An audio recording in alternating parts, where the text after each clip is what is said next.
Ready or not, Ed Wallace, good morning. Well, good morning, Tim and Lauren. Yes, I've got the Nissan Rogue. Not the first time we've reviewed it, but this one has a little toy on it that we're going to talk about in a moment. When we talk about compact SUVs, everybody talks about the Toyota RAV4, the Honda CR-V. Well, guess what? This was the third best-selling vehicle in America last month. Only the Chevy Silverado and the Ford F-Series truck sold more copies. The Rogue is winning that race. It's a nice vehicle. It's a little noisy on some road conditions. More often than not, it's one of the quieter compact SUVs. I did notice on a really cold morning, the 4-cylinder engine, 170 horsepower, a little noisy till it warmed up. But overall, I'm not knocking the vehicle. It's actually a great compact SUV.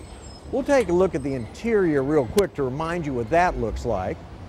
I don't know where they got the color combination for this blue because I'm not sure it works, but overall, very nice dash. As I've said many times, when you get a navigation system in a Nissan, has the best traffic congestion maps I've ever seen on any manufacturer. Air conditioner blows cold and there's a lot of it. Well, this one has a self-driving feature on it. They call it the Pro Pilot Assist. Now, we have done a car with this before. The new Volvo XC90 also had an automatic pilot. You turn it on, it locks on the car in front of you, and then it would follow it wherever it goes. And then if it stops, the Volvo was supposed to stop. I did not notice it would do that, but I did. Well, the Nissan system is about the same, except you can be doing 90 miles an hour and turn it on. Now, it has a camera up here that looks for the lane markings in the road. It'll work on a freeway, but a 2-lane street that's well marked, it will not accept a curb as the other side.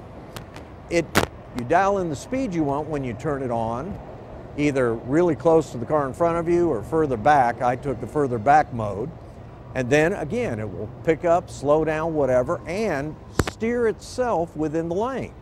Only the first day I tried it, it didn't quite work. It wasn't staying in the lane. Then I found out something. It's a la carte. You have to go to a second screen and turn on the blind spot warning indicators, the lane indicators. Once I did that, it was surprisingly good. So at 60, 65 miles an hour, you set the speed. If it's on a freeway that's well marked, it's going to go down there and drive itself.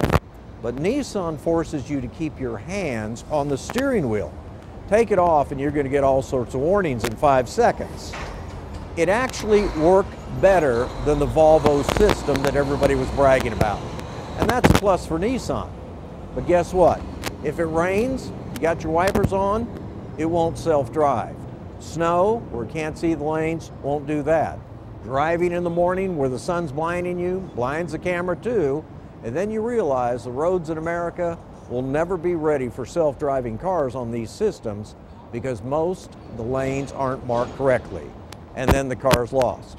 So if you're going to pretend like you're driving a car, maybe you ought to go ahead and just do it. With that, oh, by the way, $36,000 with everything on it, and that's about the going price. With that, you all have a good weekend. All right, we apologize for that mic issue. Bad little mic there.